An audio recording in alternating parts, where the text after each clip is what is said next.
How do you overcome obstacles on the road to success? The word impossible is not even in Marcell's vocabulary. He's achieved so much and an amazing career with a top sports brand, despite being faced with rejection and racism along this route. Marcell talks about the power of positive influence and how he got to where he is today. This episode is one that you're going to want to save and listen again every time that you need a boost. Marcell's positivity and motivational words are really an example of what we should be. Let's get right into this podcast.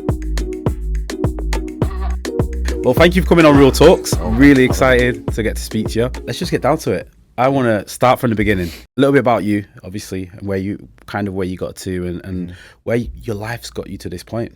It's mad, right? Because I think as I grow as a person, I get older and I reflect on my life. And the more I do things like this and the more I talk about my story and I share my experiences, the more I remember. So the more memories I've suppressed. It's wild. So every now and again, I might just sit there and I think of, oh, do you remember when the police battered down your door? Like that moment. I've never spoke about that before. It just comes into your head because you're reliving certain stories. So every time I tell my story, there's always a memory that unlocks. But yeah, like life, as you know, being a friend of mine, like quite closely, it hasn't been good, like growing up. I'm in a position of privilege now, thanks to a lot of hard work and resilience and probably mental strength. But growing up, mate, like being in a multicultural environment for so long and not necessarily knowing your identity because everybody was at one and it was quite peaceful and relaxing, to then having your world twisted upside down when the only rock in your life ends up in prison. You know, when you're 9 years old as a child, it's kind of like, what do you do now? And realizing that the life up until that point wasn't perfect. It might have felt perfect because that's what you were brought up into. Like I mentioned before, remembering suppressed memories around, your door getting battered at 2 o'clock in the morning because the police are raiding your house and they're pulling you out of bed and searching your bed and throwing your toys on and stuff, and then you being put in the corner telling the police to, F off, etc., because that's how you were brought up. To then coming out of that reality, moving to a completely white reality, and then going through all of that, breaking you down as an individual. It was quite tough growing up. But then, if you fast forward, because obviously we spend an hour if I go through all of it, but, if you fast forward to getting through education, which is always a battle, but getting through education with a goal in mind of wanting to better yourself, getting the qualifications you need, taking twists and turns and using people around you to build your confidence and realize that you don't have to be in your circumstance. You can expand your horizons. It then got me into the city I live in now, which is Manchester. Got me into the sports brand I work for, one of the biggest companies in the world, and got me to, like I said, a position of privilege with a wonderful family and financial security. So absolutely, yeah. Honorary Manc, definitely. I want to go back to the point where you mentioned and the police breaking your door down. Yeah. What happened to you when they broke the door down? What happened? It's. I don't see the feeling because it's kind of uncomfortable, isn't it? Like, it might sound comfortable, but it's kind of uncomfortable because it's a memory, it's unlocked. Honestly, like the first time, I don't really remember it the first time, but it's the banging, the fear, you kind of what is going on, and then them rushing through the door and coming through into your bedroom, and I remember it was a female police officer that held my hand and guided me to the other side of my bedroom, and I can remember my mum screaming, saying, "Get the off him! Don't touch him! Don't talk to him!" Blah blah blah. Because they were asking me. I remember them asking me questions of, "Does mummy ever hide anything? Play hide and seek in your bedroom?" and all this kind of stuff. And then going through all my drawers and ripping out my clothes, and all I was thinking at that point was, "You're messing up my room. Like that's my new TV. That's my new this or this." And the third, fourth, fifth, sixth time of how many times it becomes the norm, So then eventually you hear the knocks on the bangs on the door, you hear the rush up the stairs, your door flies open, you kind of, I remember you get out of bed, you look and and they try and talk to you nicely. But at that point, because I'd been indoctrinated so much into that reality, it was like, get out of bed, 2 fingers up to them, go sit in the corner of the room, cross my hands, don't speak to them. Blank them, say nothing to them, and then know when they've gone, all of that mess and chaos, the broken things they would leave in my gaff as well, you just have to tidy up yourself. But it was interesting because I did some talks with you guys actually recently over at Ashton. And I was speaking to Sarah as well, who works Yeah. here. Who she was alongside with me, and we did a talk on resilience and determination, which was really good. But at the same time, the school had the Met Police in, but I didn't know. So when we went into like the staff room area for some food and refreshments, I walked into the staff room area with Sarah, and then the police walked in. And not only did I have that experience as a child, but obviously growing up having different experiences with the police, it shook me. And I remember just saying to Sarah, I was like, like my anxiety just went woof, because not only do I, and I can't speak on behalf of all black people, but certainly do I have a level of anxiety when you see police burst through a door, but then also you look at them, they're there for obviously good reasons. But for me, I was like, completely different experience, isn't it? Yeah. And you kind of, they're there for good in the school, but my experience has always been negative with them. So it was weird having that feeling and like mentally just thinking, actually, no, just relax. They're not here for you. Yeah. They're not going to question you. They're just there to do the same thing that you're doing for the kids and get on with your day. So it's almost, I guess it's PTSD, isn't it? Kind of, which takes you back to how you were feeling at that moment as a child. And when obviously the police came through your door, was your mum arrested? Was what happened to her? No. So every time she went through, or when the police went through, she never ever got arrested. So I don't I was maybe 6, 7, 5, 6, 7, 8 up until 9. Never knew the ins and outs, and I never knew whether she had stuff in the house. Well, I knew that in the daytimes I'd see stuff in the house. Yeah. But clearly they never found anything because she never got arrested at that point. So she was never, from memory, unless something comes back that was suppressed, from memory, I don't believe she was ever taken away or put in jail or arrested at that point. I think they just broke down the doors and then got off. I don't fully remember if there was ever a point where I had to go somewhere off the back of a raid. And at which point did she then, presumably she got taken away at one point, because not at the point she hadn't. At what point did that happen? It happened when I was 9. So it was a really weird story. So she just disappeared. But it was like a normal day. And the memory that I have of it is being in school and just having a normal day in school and head teacher telling me like, hey, come to our office, or something to tell you. Your mum's on holiday, blah, blah, blah. And I was like, what do you mean she's on holiday? Like, it doesn't make any sense. Like, why would she go on holiday without me? You're going home with, at the time, one of my close friends, his mum, but the mums were my mum and her friends. Going back to theirs. And it's a bit of a blur because you're a kid, you're excited, your mum's on holiday, and then you realise you're staying with your boy. It's kind of like, sleepover. Yeah. And then the mum was like, listen, it's not a holiday. She's in jail. She's in prison. Wow. How did that make you feel? Weird. Yeah. Weird, because it was kind of like, what does that mean? Is she coming back? Who's going to look after me now? Do I live with you? And I had all these questions. But then I guess as a child, maybe the circumstance of my environment, I wasn't that emotive. So it wasn't like I started crying or anything like that. It was just more of, okay. And then I kind of was a bit sad, but then I got into like, I'll stay with my boy. It sounds like we're gonna have a great time. Yeah, of course. I'll go back to my house. We'll live on my own. Yeah, it's gonna be quality. And then the very next day, it was the reality of actually, see you later, never see you again, kind of thing. And off I went. And this point, where were you taken to? A family, a white family, in a completely different location, completely different area. That was, if you look at the cultural diversity of that area, there was no black people. Yeah.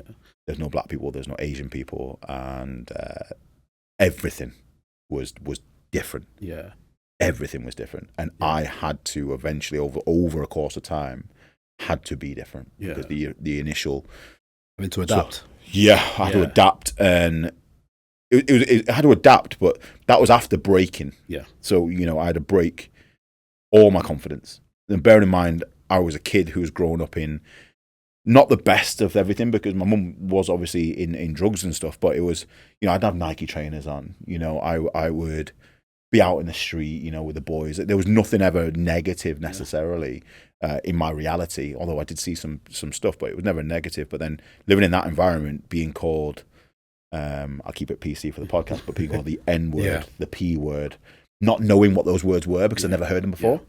And then when they come with fists, it's like, hold on a second. Like, I was used to fighting over like a den, you know? Yeah. But now I'm being... football with your mate. But now I'm being targeted because I'm brown, you know? So then the confidence of going out was then shook because like if I go up to that end of the street, if I see somebody, they're going to grab me, you know? But then also the confidence staying in was also a bad thing because they didn't understand me either. The family didn't understand me. So the foods and stuff. So how did that affect your experience then in foster care? Because obviously completely different area, completely different family, looking family as well.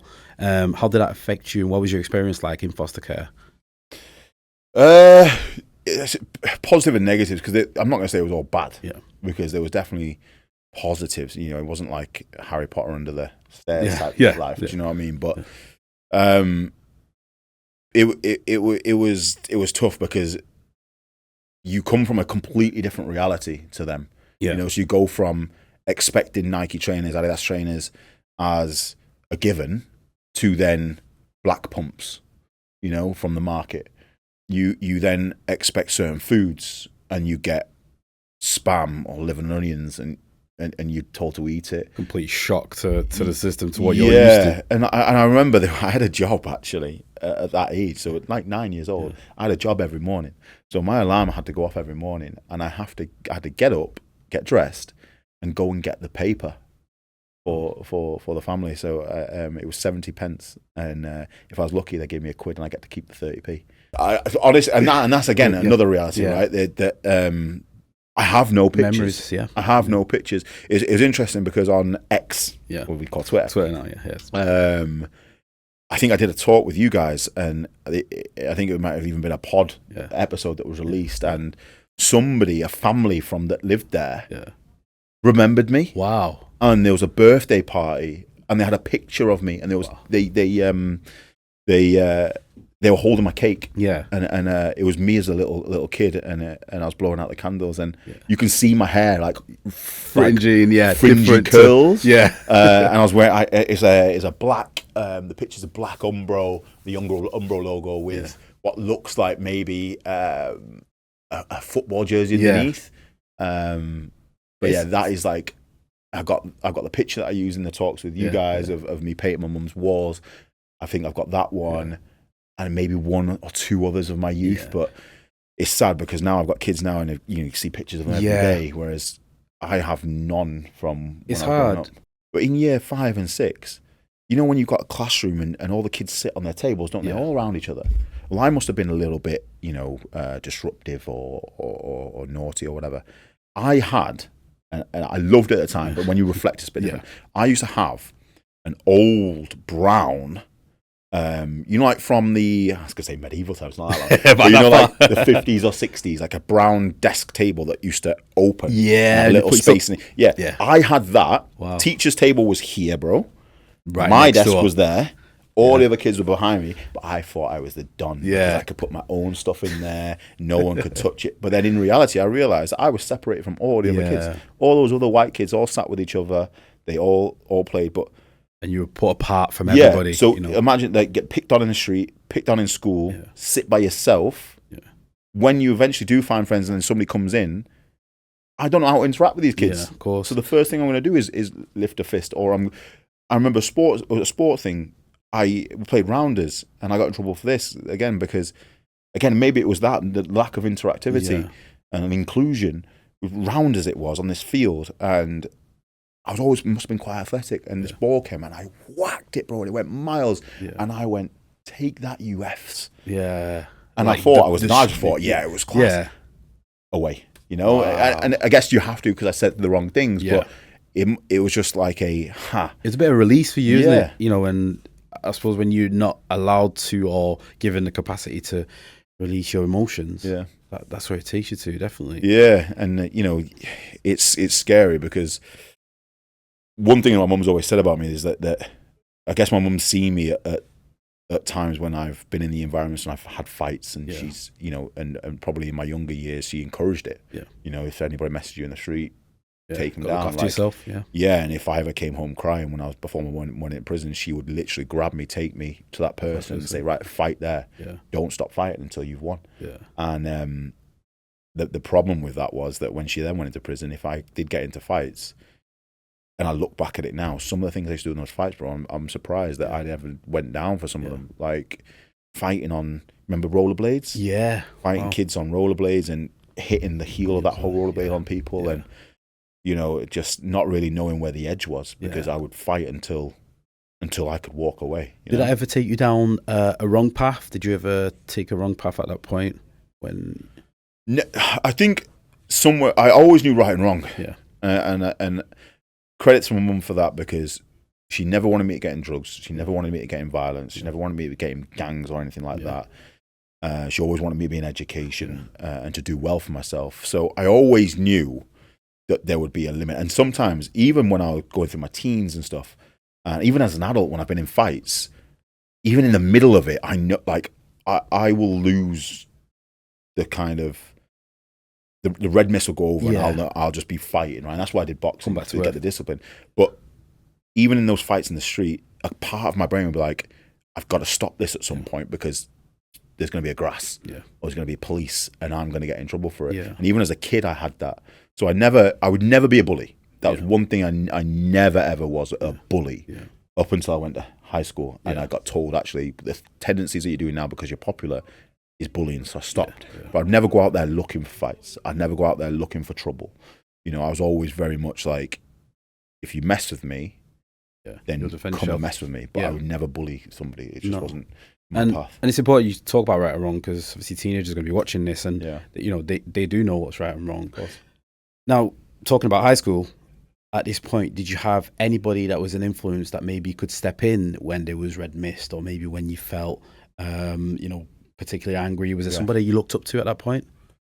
So, getting into high school, you know, my mum, a part of high school, she'd come out of prison at that point, and she'd met a partner, and her partner was a white guy, a younger guy, so a little bit more relatable to me. Decent enough guy, decent enough fella. They're divorced now and stuff like that, but they got married. I kind of looked up to him because, not necessarily from a role model perspective per se, but he was like an electrician, had a good family, he used to play football. But again, he wouldn't really step in with a red mist. He was more of, get a good career. This is my career. But it wasn't, he never ever gave me the advice of, do well in school, you could do this. It was more of, I'm this, you can be this sort of thing. Kind of led by example. Sort of. But I think at the time that stabilization for my mum was really good, and it was good for me. But in school, I never had a role model. Like, I never had somebody that would say, hey, stop the fighting, until I started playing football, started getting a little bit more physical. And it was like sports and certain teachers, because some teachers... And the teens listen to this now, right? Some teachers are not great. Like some teachers you just don't get on with, and some teachers just judge you because of what you're wearing or how you behave. But this one teacher just knew the crap I was going through, being black in an all-white school, pretty much, and the town being all white, pretty much as well. Like, there's nothing really there. Knew that I was handy if something happened. Knew that I would could be short-tempered with teachers, with other pupils if they said anything, and I'd raise my fists.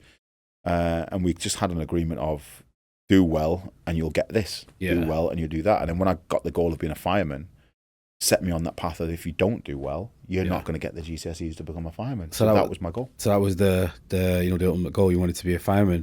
But going back to football, what part is, because I know, big football fan.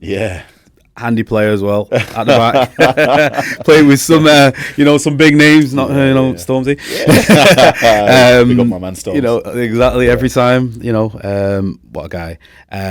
What did football do to you as a person? Really, because I know it had a big impact on you. 100%. Football has, honestly, like, the impact of football, and I can feel the emotion coming up because I owe it so much.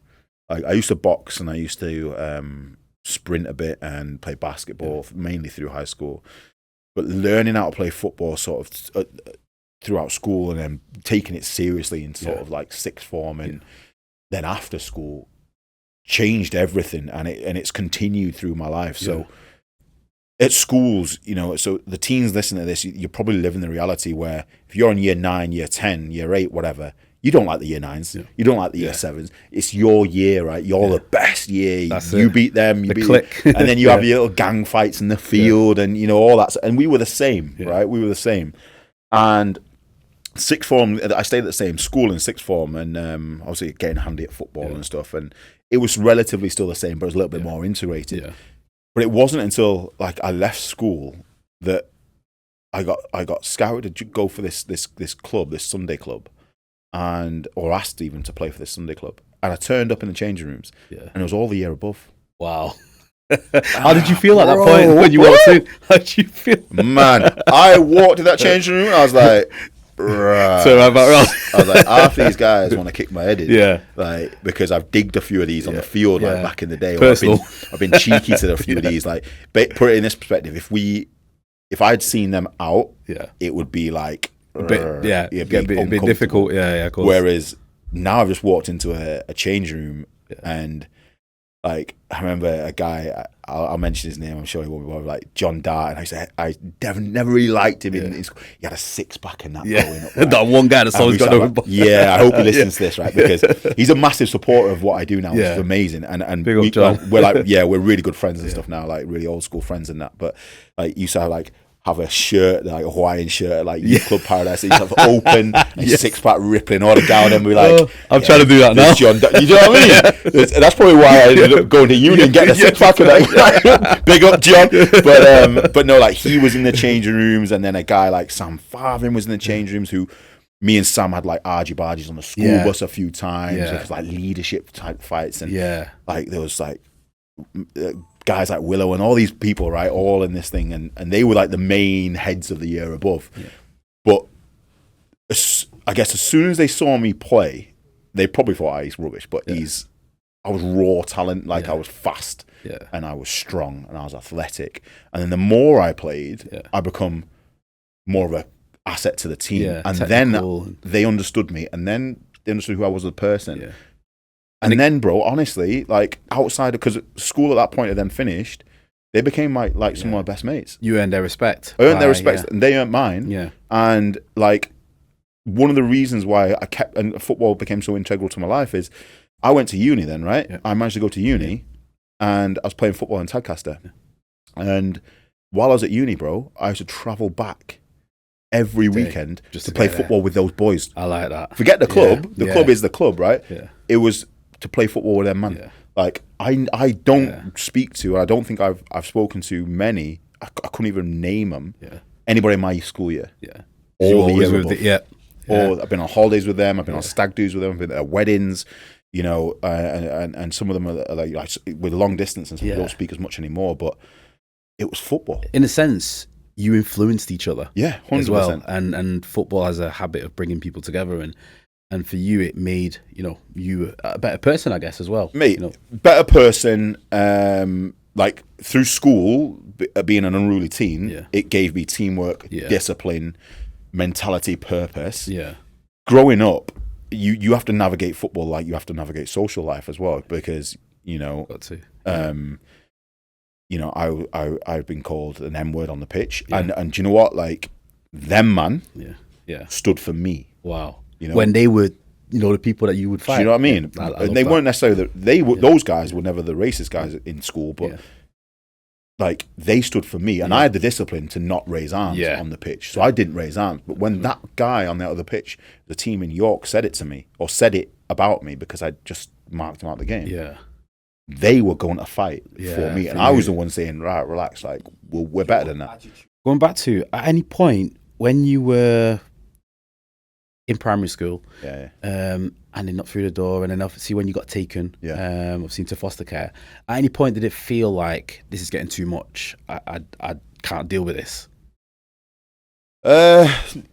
Not like I wouldn't say that I had those feelings. 'Cause I can't remember them. And I think this is why when I talk and My partner right now, she's a big help, because, and she also gets a bit frustrated because my ADHD. Big up, brain, Nicola. right? Yeah, big up, Nick.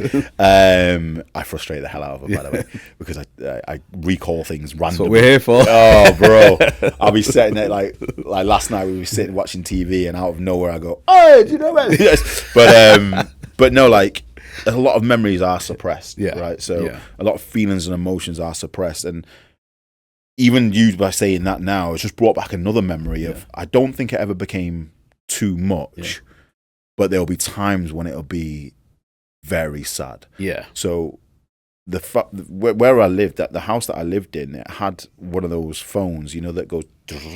Oh, the old school phones. You teens will not remember this. Oh, my days. To dial a phone, you just press a button. Wow. Teens, let me tell you, right? You used to have a phone on a cord. Let me tell you, a cord. It was on the wall, and then you had a finger thing like this, and you'd go 9. For each of them.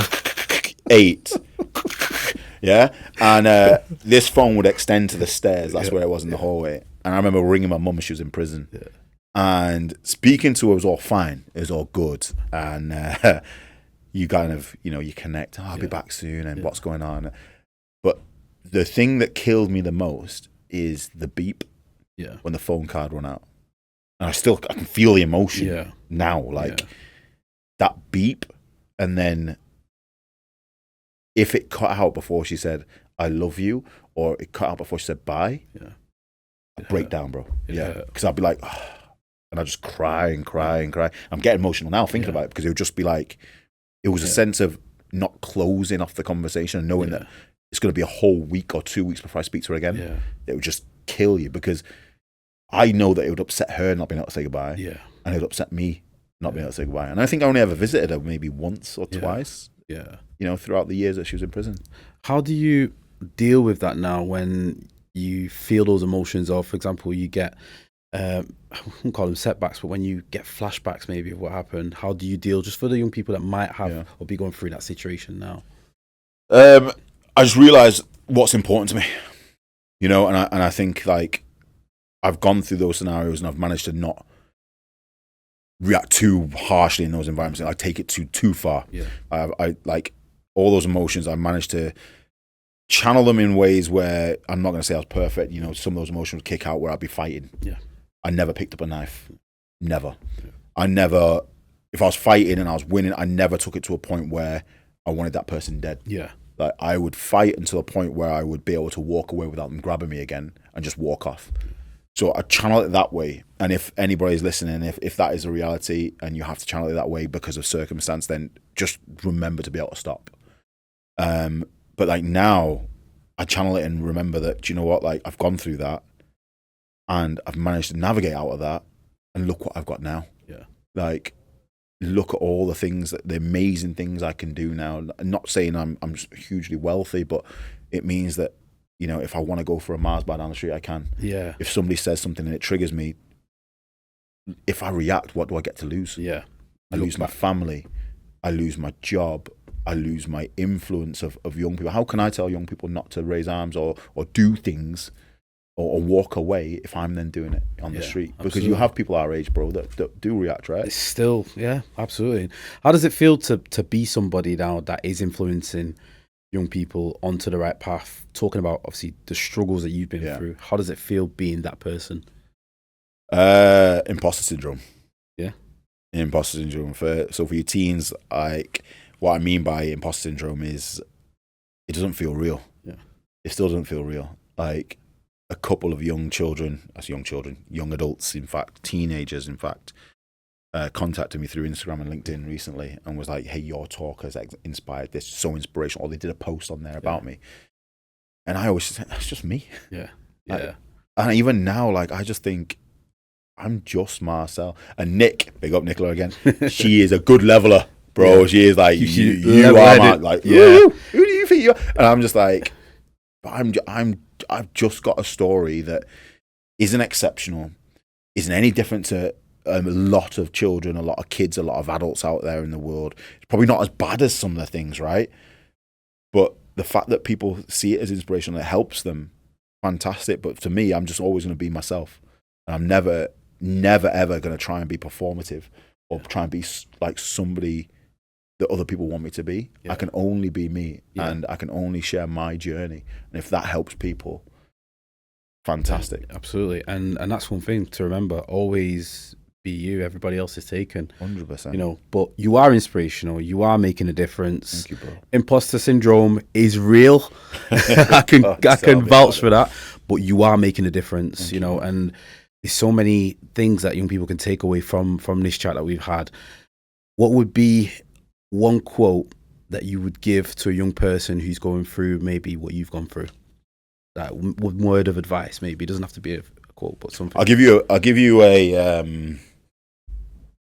bit of advice, and then I'll give you a quote that I heard recently. Yeah.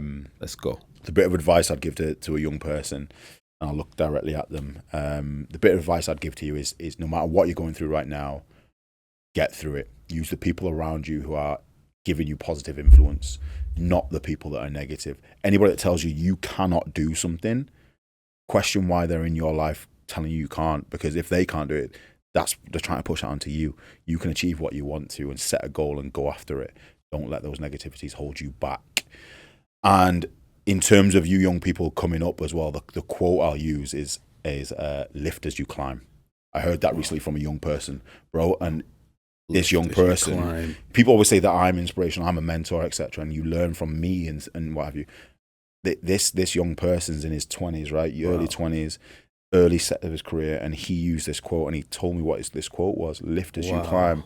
And I was like, you're already living that life at your age. When you put that in perspective, that's real, bro. Like, lift as you climb. As you're growing your career, you're climbing, but then bring people up with you. Absolutely. Mad. Like, you don't think of it. It's never. Do you know what? I'm using that. That's it comes from something. I can't remember exactly where it came from, but he lives by that quote, and like, lift as you. So if you're in difficult circumstances at the moment, young people, and you manage to navigate and find a path out, you might have a friend like you. I've got friends. You got best friends who you know are maybe going down the wrong path and are heading even, into a worse reality.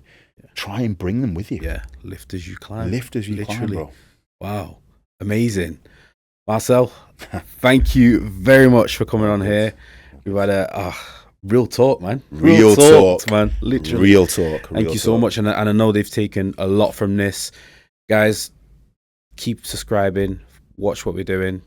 Follow our socials. Keep doing it. This has been Real Talks. It's been a pleasure.